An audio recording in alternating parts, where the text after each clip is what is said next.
लीजिए सुनिए डैनियल डिफो के लिखे उपन्यास रॉबिन्सन क्रूसो का भाग 30 द्वीप में असभ्य, मेरी यानी समीर गोस्वामी की आवाज में। देखते ही देखते इस द्वीप में मेरे 23 वर्ष कट गए। मैं इस निर्जन प्रवासवास में ऐसा असभ्य हो गया था कि असभ्यों का भय न रहता तो मैं बूढ़े बकरे की भांति शांतिपूर्वक यहीं वृद्ध होकर अपना जीवन बिता देता। मैंने यहां अपना जी बहलाने का भी प्रबंध कर लिया था। मेरा तोता मेरे साथ आत्मीय भाव से मीठी मीठी बातें करता था। पक्षी के मुंह से ऐसी स्पष्ट बातें मैंने और कभी नहीं सुनी थीं। वो 26 वर्ष मेरे पास रहा। मेरा कुत्ता भी बंधु की भांति 16 वर्ष मेरे साथ रहकर वृद्ध होकर मर गया। मेरी पालतू 2-3 बिल्लियां भी मेरे आत्मीय जनों के अंतर्गत थीं। और भी कितने ही पालतू बकरे, 2-1 सुग्गे तथा कितने ही जलचर पक्षी मेरे साथी बन गए थे। उन चिड़ियों के मैंने डैने कतर दिए थे। इससे वे मेरे घेरे के पेड़ों पर रहा करती थीं। उन्हें देखकर मैं अत्यंत आनंद पाता था। किंतु मनुष्य जीवन का सुख सदा निर्वच्छिन्न नहीं रहता। जिसे दूर करने की इच्छा होती है वही आगे आ खड़ा होता है। जिसे दुख समझते हैं उसी के भीतर सुख का नूतन बीज छिपा रहता है। दिसंबर का महीना है, खेती का समय है। मैं खूब तड़के बिछौने से उठकर बाहर मैदान में गया। समुद्र के किनारे अंदाजन 2 मील पर आग जलते देखकर मैं अचंभे में आ गया। ये आग द्वीप के अपर भाग में न थी। मेरे दुर्भाग्य से मेरे ही घर की ओर थी। मैं भय और आश्चर्य से स्तब्ध होकर अपने कुंज भवन के भीतर छिप रहा। कदाचित अलक्षित भाव से वे असभ्य गण मुझ पर आक्रमण करें, इस भय से मैं आगे बढ़ने का साहस न कर सका।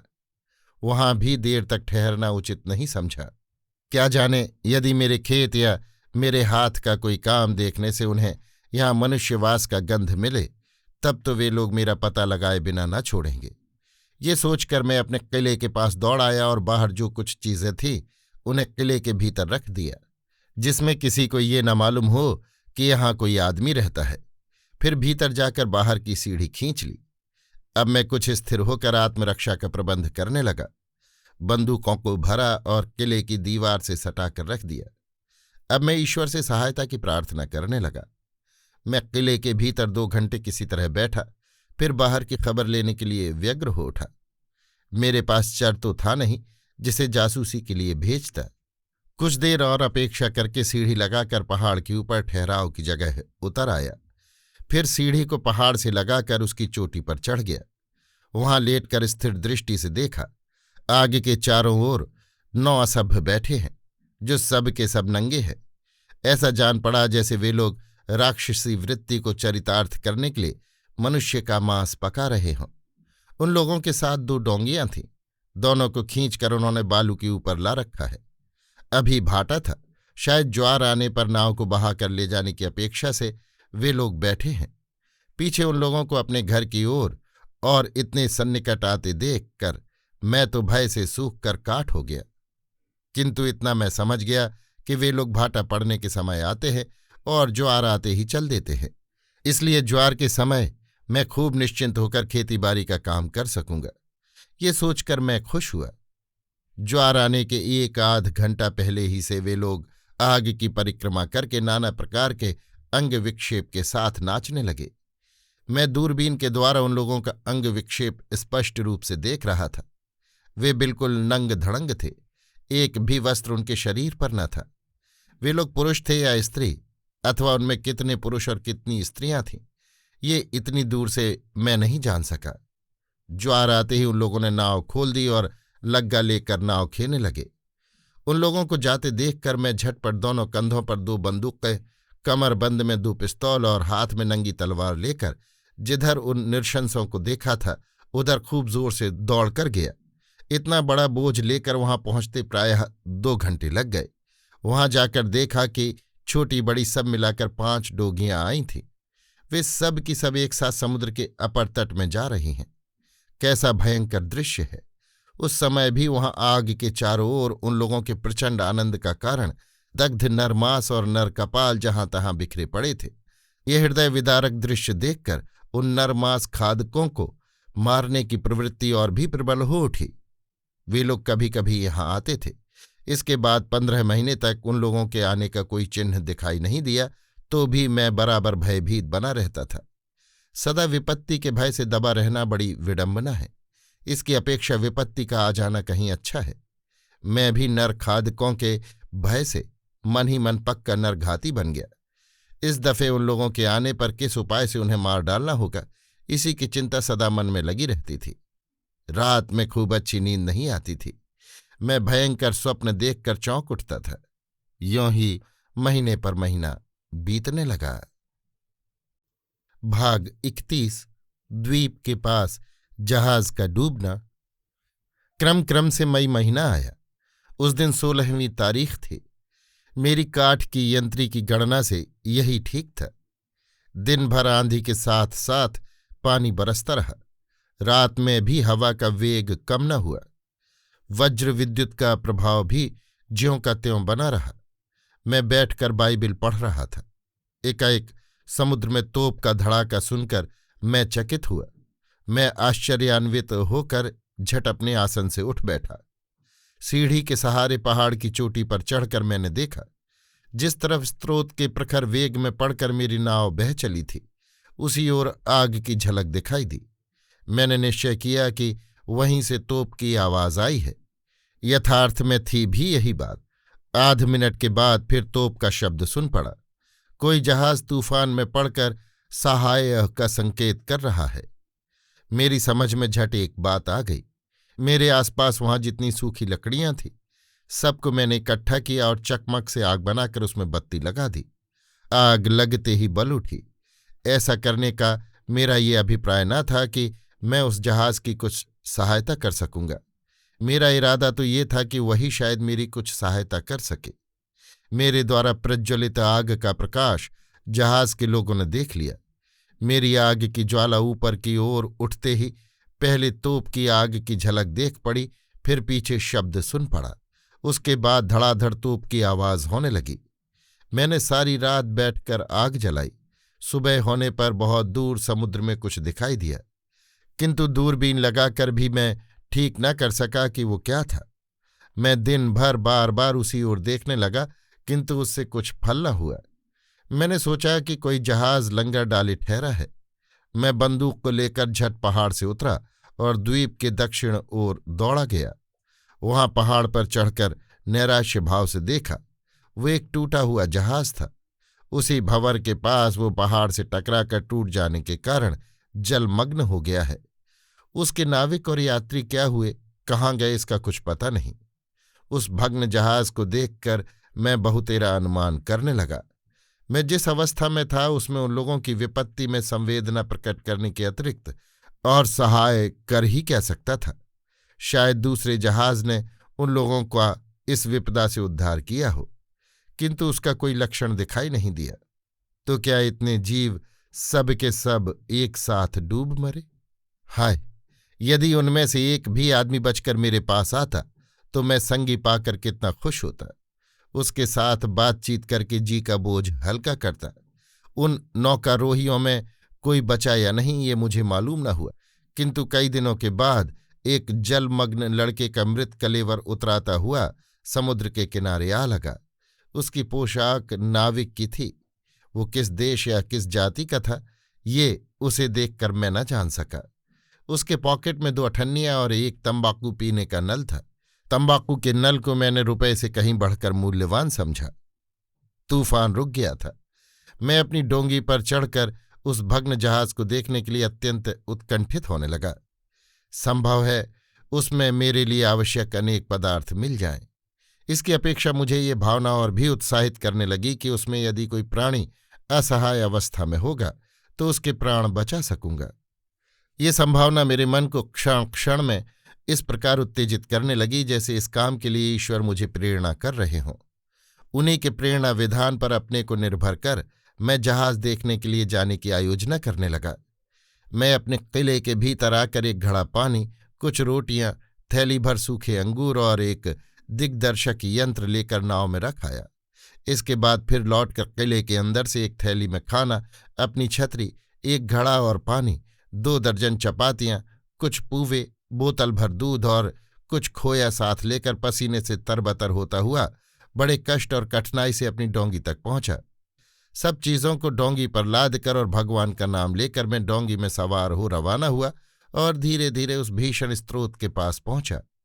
उसका वो तीव्र वेग देखकर मेरा जी सूखने लगा।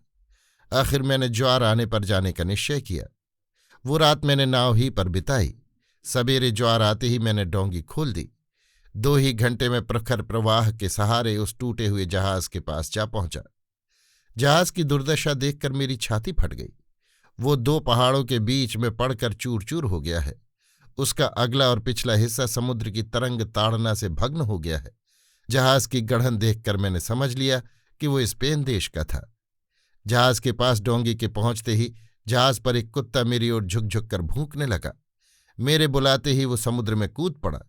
मैंने उसे अपनी डोंगी पर चढ़ा लिया। वो बेचारा मारे भूख प्यास के अधमरा सा हो गया था। मैंने ज्यों ही उसके आगे एक रोटी फेंकी त्यों ही वो उसे एक ही बार में निगल गया।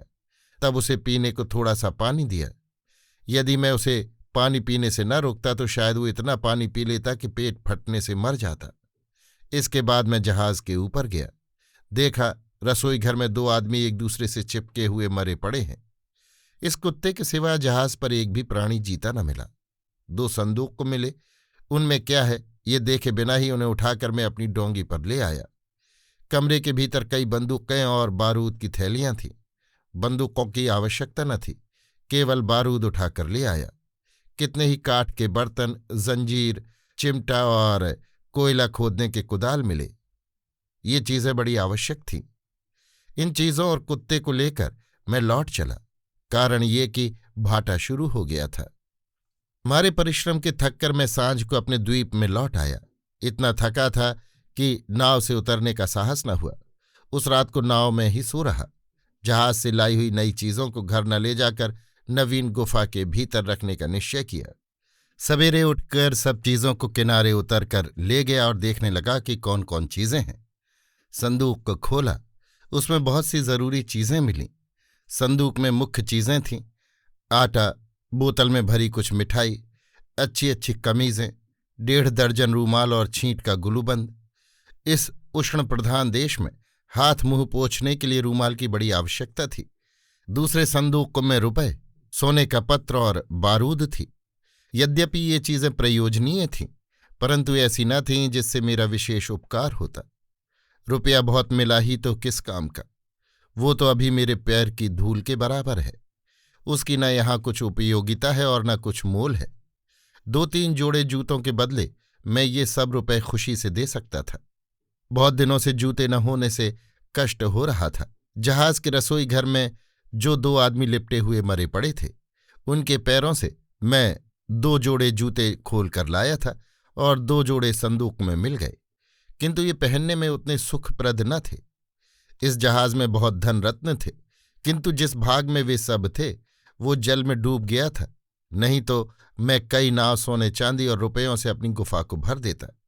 इस अवस्था में भी मेरे पास धन की कमी न थी। यथेष्ट धन था, तथापि उस धन से मैं धनवान थोड़े ही था। मैं उन चीजों को ढोकर ले आया और यथास्थान रख दिया। फिर नाव को अड्डे में ले जाकर बांध आया। इसके बाद मैं घर गया। वहां सब चीजें ज्यों की त्यों रखी थीं। अब मैं विश्राम करने की इच्छा से निश्चिंत हो घर में रहने लगा। प्रायः बाहर न जाता था। यदि कभी जाता भी था तो पूरब ओर, क्योंकि उस ओर असभ्यों के आने की संभावना कम थी। इससे उस तरफ जाने में बंदूक, बारूद आदि का भार ढोना न पड़ता था। इस तरह और 2 साल गुजर गए, किंतु मैं अपने लिए आप ही शनि ग्रह था। मैं अपने को कहीं स्थिर न रहने देता था। कभी जी में आता था कि एक बार फिर उस भग्न जहाज में जाऊं। कभी मन में ये तरंग उठती थी कि किसी तरह महासमुद्र के पार हो जाऊं। यदि अफ्रीका का वो जहाज मेरे पास रहता तो जैसे होता मैं समुद्र में धंस पड़ता। जो लोग अपनी अवस्था में संतुष्ट नहीं रहते, उन लोगों में मेरा नंबर सबसे ऊपर है। उन लोगों के लिए मैं ही शिक्षा का स्थल और ज्वलंत उदाहरण हूं। मैं अपने बाप के घर से असंतुष्ट होकर नामालूम कितनी दुर्दशा भोग कर ब्राजील में एक प्रकार से कुछ स्थिति पा गया था, किंतु वहां भी सुख से रहना नसीब न हुआ। फिर मेरे सिर पर भूत सवार हुआ। मैं फिर शनि ग्रह के फेर में पड़ा। कितने ही कष्ट सहे, अब भी मैं सुख से हूं, तथापि मुझे अपनी अवस्था पर संतोष नहीं। इसके बाद ना मालूम और कितना दुख कपार में लिखा है। किसी ने सच कहा है, संतोषेण बिना पराभव पदम प्राप्नोति मूढ़ो जनः। भाग 32 भृत्य प्राप्ति। अपने इस द्वीप निवास के 24वें साल के मार्च महीने की एक बदली की रात में मैं बिछौने पर लेटा था। शरीर में किसी प्रकार की अस्वस्थता न थी और न मन में ही किसी प्रकार की गिलानी या सोच था। फिर भी नामालूम नींद क्यों न आती थी। मैं पड़ा ही पड़ा अपने जीवन की घटनावली को सोच रहा था। पल पल में मेरे मन का भाव बदलने लगा। अपनी हालत की बात सोच सोचकर भगवान की असीम करुणा के लिए मेरा हृदय कृतज्ञता से परिपूर्ण होने लगा। धीरे धीरे असभ्यों की चिंता ने और उनके घृणित आचार, निर्दय व्यवहार आदि ने फिर मेरे मन पर अधिकार जमाया। यदि उन लोगों के चंगुल में पड़ जाऊं तो क्या करूंगा? उन लोगों से किसी तरह कुछ सहायता पाकर इस निर्जन टापू से मेरा उद्धार हो सकता है या नहीं, इत्यादि अनेक विषयों को सोचते सोचते मेरा मस्तिष्क गर्म हो उठा, मानो ज्वर चढ़ाया हो। अंत में मेरी आंख लग गई और मैं सो गया। सोकर मैंने सपना देखा, मानो 11 असभ्य 2 डोंगियों पर सवार होकर इस टापू में आए हैं और एक सहायहीन मनुष्य को मारकर खाने का उद्योग कर रहे हैं। वो जरा मोहलत पाकर भाग निकला और मेरे किले के सामने उपवन में छिप रहा। मैं उसे इस अवस्था में देखकर एकाएक उसके सामने गया और प्रसन्नता से उसे आश्वासन देने लगा। उसने बड़े विनीत भाव से मुझसे सहायता की प्रार्थना की। मैं उसको सीढ़ी के सहारे किले के भीतर ले आया। तब से वो मेरा सेवक हो गया। जब मैं जाग कर उठा तब स्वप्न की बात सोचकर मेरी तबीयत बहुत खराब हो गई। जो हो, इस प्रकार एक भृत्य मिल जाने की चिंता ने मेरे मन में घर कर लिया। मैंने सोचा, यदि एक असभ्य भृत्य रूप में मिल जाए तो उसकी सहायता से मैं महादेश को जा सकता हूं और उन राक्षसों के साथ सद्भाव रखने से मेरा उद्धार भी हो सकता है। इस स्वप्न ने मेरे मन पर ऐसा प्रभाव डाला कि मैं प्रतिदिन समुद्र की ओर देख देख कर डोंगी आने की प्रतीक्षा करने लगा। मैं व्यर्थ की प्रतीक्षा में एक तरह थक सा गया। इस तरह 1.5 वर्ष बीत गया। 1.5 वर्ष बाद एक दिन मैं सवेरे घर के बाहर आकर अवाक हो गया। द्वीप के जिस भाग में मेरा घर था उसी ओर देखा कि समुद्र के किनारे 5 डोंगियां बंधी हैं। उस पर एक भी सवार नहीं, सभी उतरकर कहीं चले गए हैं। अरे बाप, एकदम 5-5 डोंगियां! ना मालूम इस पर कितने लोग आए होंगे। मुझे बाहर ठहरने का साहस न हुआ। मैं किले के भीतर आकर उनका हाल जानने के लिए छटपटाने लगा। उन लोगों के ऊपर आक्रमण करने का सभी सामान ठीक कर मैं अवसर की अपेक्षा करने लगा। अपेक्षा करते करते मैं अकला उठा। तब बंदूकों को जमीन में रखकर सीढ़ी लगा पहाड़ की चोटी पर चढ़ गया। मैंने दूरबीन लगाकर देखा कि उन लोगों ने अग्निकुंड प्रज्वलित किया है और उसके चारों ओर घूम घूम कर वे विचित्र अंगभंगी के साथ नाच रहे हैं। मैं ये देख ही रहा था कि इतने में वे लोग नाव के पास से 2 हतभागों को खींच कर ले गए। उन दोनों को मारकर वे राक्षस अभी खा डालेंगे। एक को लाठी मारकर उसी समय गिरा दिया और उसके अंग प्रत्यंगों को काट कर टुकड़े टुकड़े कर डाले। दूसरा आदमी अपनी मृत्यु की अपेक्षा करके आंखों के सामने अपने साथी की दुर्दशा देखने लगा। हा, कैसा हृदय विदारक भीषण दृश्य था। सब अपने अपने काम में लगे थे। ये सुयोग पाकर वो अपने को बंधन रहित देखकर तीर की तरह मेरे घर की ओर वहां से निकल भागा। उसको अपने घर की ओर आते देख मैं बहुत ही डरा। शायद उसको पकड़ने के लिए उसके पीछे वे लोग भी दौड़े आवे। मैं हृदय को मजबूत करके साहसपूर्वक देखने लगा कि क्या होता है। देखा, सिर्फ 3 आदमी उसके पीछे पीछे दौड़े आ रहे हैं। वो भागने वाला इस तरह बेतहाशा दौड़ा आ रहा है कि उसका पीछा करने वाले बहुत पीछे पड़ गए हैं। मेरे किले की ओर आने में उन लोगों के मार्ग में समुद्र की वही खाड़ी पड़ती थी। समय ज्वार का था, किंतु वो भागने वाला वहां आकर जरा भी न रुका। उसने उस अगाध खाड़ी की कुछ परवाह न की। वो एकाएक उसमें धस पड़ा और 30-32 बार हाथ चलाने में ही तैरकर पार हो गया। स्थल में आकर उसने फिर दौड़ लगाई। उसका पीछा करने वाले भी खाड़ी के पास आए। 2 आदमी पानी में घुस करके तैरने लगे, किंतु तीसरा आदमी शायद तैरना नहीं जानता था। वो कुछ देर वहीं खड़ा होकर देखता रहा, इसके बाद लौट कर चला गया। उसने लौटकर मेरे और अपने हक में भी अच्छा ही किया।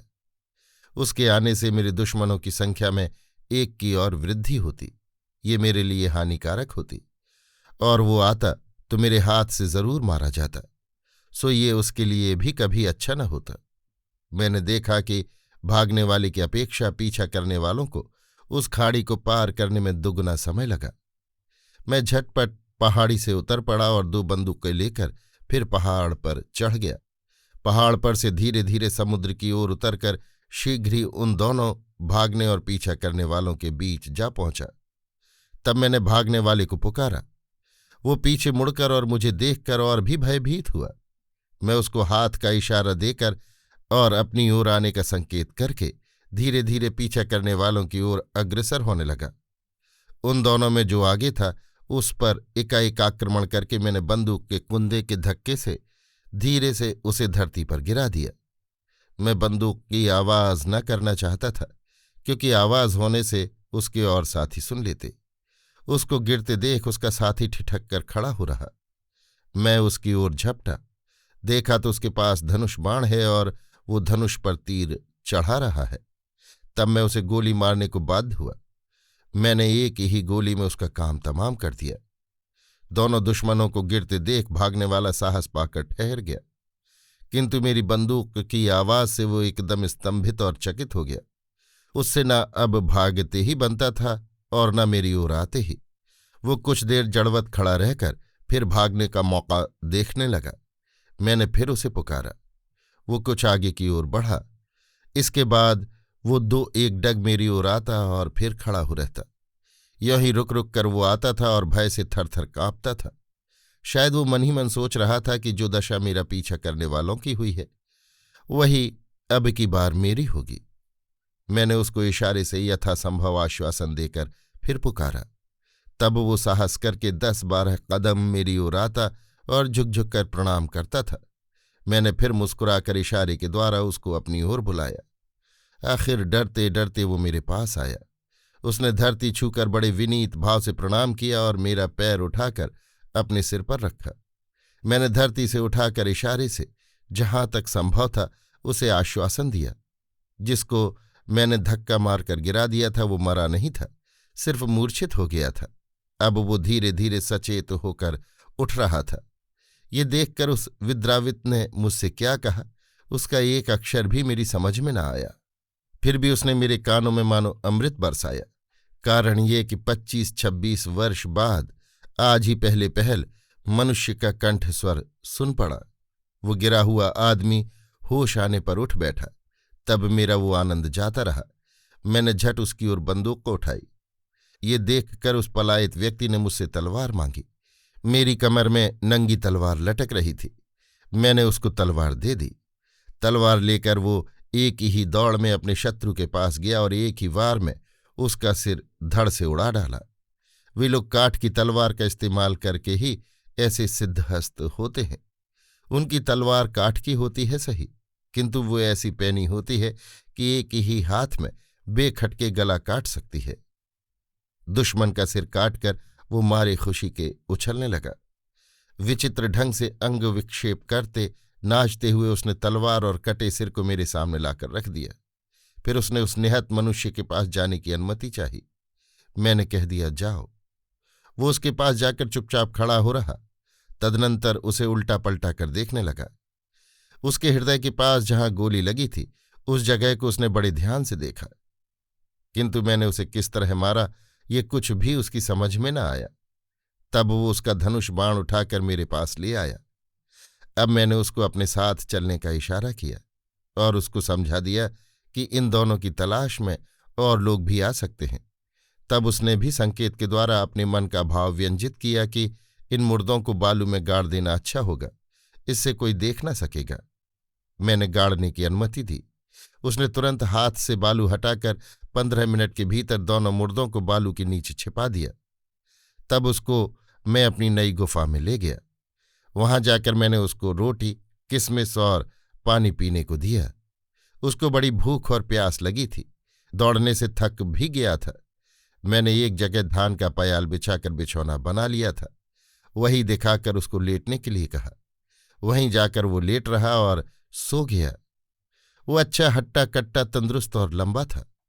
उसकी उम्र 25-26 वर्ष के लगभग होगी। चेहरे पर कोमलता का चिन्ह झलकता था। स्वरूप कुछ भयानक न था। पुरुषोचित सौंदर्य के साथ साथ स्निग्धता का मेल उसकी शारीरिक शोभा को बढ़ा रहा था, जो देखने में बड़ा ही अच्छा मालूम होता था। खासकर उसका हंसना बड़ा ही सरल और मीठा था। उसके सिर के बाल काले और लंबे थे, अफ्रीका वासियों की भांति टेढ़े और रुक्ष न थे। ललाट चौड़ा था, बड़े बड़े नेत्र आनंद और उत्साह से भरे हुए थे। शरीर का रंग बिल्कुल काला न था, सांवला सा था, जो देखने में बुरा नहीं बल्कि दृष्टिरोचक था। मुंह गोल था, नाक छोटी सी पर चिपटी न थी।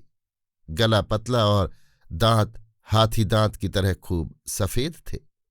सारांश ये कि वो देखने में कुरूप न था। अभी आप सुन रहे थे डैनियल डिफो के लिखे उपन्यास रॉबिन्सन क्रूसो का भाग 32 भृत्य प्राप्ति, मेरी यानी समीर गोस्वामी की आवाज में।